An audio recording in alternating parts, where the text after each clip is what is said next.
Hey everybody, Rick here from Save vs. BS, and I'm here to tell you why Deathbringer teaming up with Shadowdark is the right move. So you probably heard by now, Professor Dungeon Master is launching a Deathbringer through Kickstarter, partnering with Roll for Combat and Kelsey Dionne of Shadowdark. And predictably, the vultures are already circling. He should have published solo. It's not really indie if you're with Shadowdark. This is just riding coattails. Or some people would say that Deathbringer couldn't stand on its own. Look, I'm gonna kill this nonsense right now because this reaction, it's not just wrong, it's dishonest, it's petty, and it misses the point. This video is for every dungeon master who's ever tried to make something on their own and then been punished for doing something smart, because that is what this backlash is about, isn't it? It's purity, it's ego, it's the toxic illusion that real creators have to go it alone. And if you don't suffer through it alone, if you don't martyr yourself on the altar of doing it the hard way, then somehow you don't deserve success.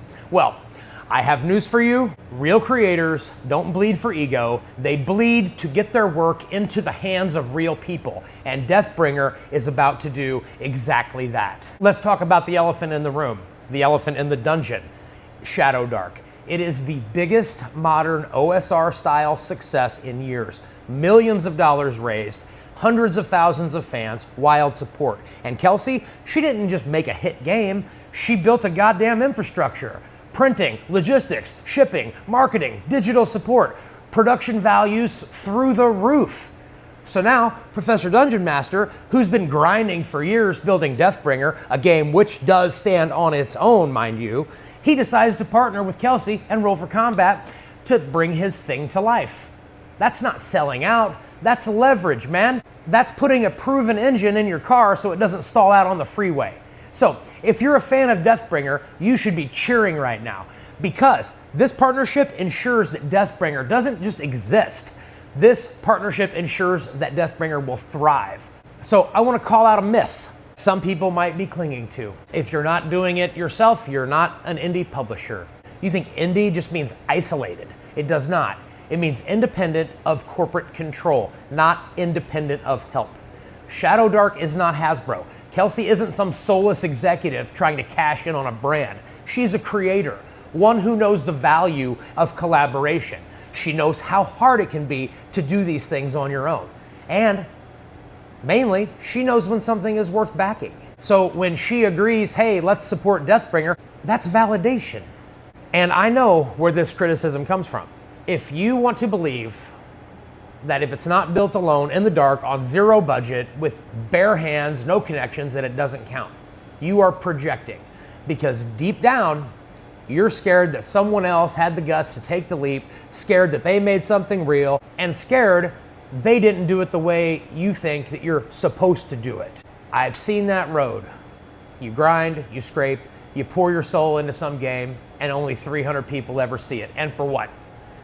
So you can say you did it the hard way? Screw that, man. There's no honor in failure just because it was lonely. If Professor Dungeon Master saw a way to take Deathbringer farther, to get it into more hands, to make it more sustainable, and he took it, that's not betrayal, that's wisdom, man. Let's talk legacy. Deathbringer isn't just a set of house rules, it's a philosophy, a manifesto for brutal, fast, high-stakes role-playing, no safety rails, no filler, just blood and steel and story. And now it's going to get a release. Do you want to know what actually kills RPGs? It is obscurity. And this move makes sure that Deathbringer won't vanish. And that matters. That matters to every player who's tired of 5th edition fluff. That matters for every dungeon master who wants the risk and the tension back at his table. And it matters to a creator who spent years earning the respect of this community. And yet it still gets flamed the second he makes the smartest move. Because do you know what it takes to do what he just did? It takes the courage to put your name on something. It takes a vision to know how and when to scale, and the humility to ask for help. To every critic foaming at the mouth about Deathbringer Shadowdark launch, here's my advice. Sit down, shut up, because you're about to see how it's done. Because this is how indie creators survive nowadays. By working together, by building bridges, by choosing smart collaborations over lonely martyrdom. Professor Dungeon Master made the move that ensures Deathbringer isn't just a footnote, it's going to be a pillar. And if that pisses you off, maybe you weren't here for the game. Maybe you were just here for the drama. If you're one of the fans like me, go Deathbringer, one of the real fans who wants this game in the world, you should be hyped. Because Deathbringer's not dying, you guys. Deathbringer's about to go full throttle. My name is Rick. This is Save versus BS. Like, subscribe, do all the things, and I'll see you in the dark. And this is my game setup. We have the dice trays, we have the Ultimate Dungeon terrain. We also use Dwarven Forge, also. But this is my Dungeon Master's notebook. And if you look, well, here I'm knocking my camera over. If you look at this, this is Deathbringer. This is page 1. This is the die fold rules that you can buy on DriveThruRPG, or he gives away for free for patrons, which I am a patron. So this equipment list, this is from Old School Essentials. I just laminated it. And here's my Shadowdark stuff. So we already use a lot of Shadowdark stuff in our game. This is from Karen. This is Spellbook Scrolls, Wizard spell list from Shadowdark. Similar for comparison to show people that OSE is not any different. And then there's the Deathbringer rules, and you know some handy bits. You know, this is the substitute for the DM screen that you don't need.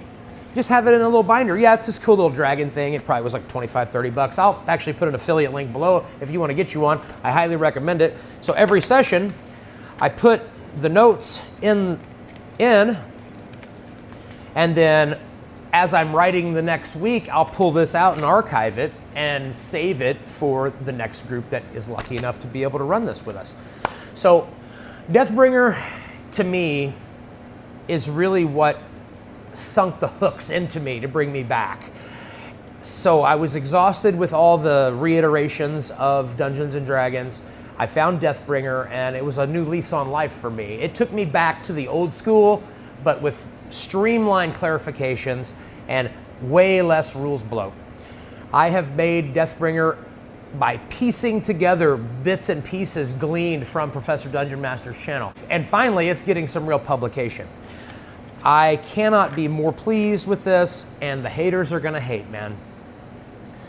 If Professor Dungeon Master did not make this partnership, Deathbringer would die. A handful of patrons would have bought it. I think he's around 150,000 subs on YouTube. Most of them wouldn't buy it. Just by sheer odds, you know, if 10% buy it, if 10% would buy it, what's that, 15,000 people? So, this is really the smart move. This is going to put his game in our hands and in the hands of people who have never even heard of Professor Dungeon Master. So let's not be haters. Let's be honest. Is it ideal? No. We want Professor Dungeon Master to get the limelight he deserves. However, I must disagree and say that this is the way he's going to get the limelight he deserves. The next time you get to the table, light it on fire, and I will see you in the dark. That was a good video. Let's go get something to drink. Buddy, I'm thirsty.